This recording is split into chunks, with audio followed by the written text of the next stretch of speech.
নমস্কার, শুভ সকাল বন্ধুরা। যদিও একটা অনেক পুরনো ভিডিও, কিন্তু এটা পোস্ট করা হয়নি বলে আপনাদের সকলের সঙ্গে শেয়ার করে নিলাম।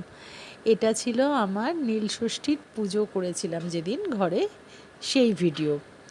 এটা আপনারা দেখেননি। যদিও আমি সব পুজোর ভিডিওই পোস্ট করি, কিন্তু এটা পোস্ট করতে একটু দেরি হয়ে গেল। নীলষষ্ঠীর পুজো আগে মন্দিরে গিয়েই করা হতো, মন্দিরে বাবার মাথায় জল ঢালা হতো।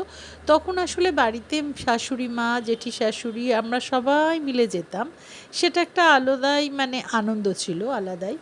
কিন্তু এখন বাড়িতে শিব ঠাকুর আছেন, তা মন্দির আর বাড়িতে ওনাকে রেগুলার জল ঢালা হয়, তা সে বিশেষ দিনে কেন বা মন্দিরে যাব, ওই জন্য বাড়িতেই ওনাকে জল ঢাললাম।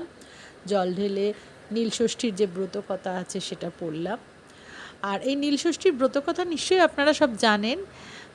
সেই পুরাণের একটা গল্প। বামুন আর বামনির সব ছেলে মেয়ে হয়ে মারা যেত, তখন তারা সরজ নদীতে নিজেরা আত্মহত্যা করার জন্য যেই গেল, মা ষষ্ঠী সেখানে তাদের দেখা দিলেন এবং এই ব্রত করার কথা বললেন।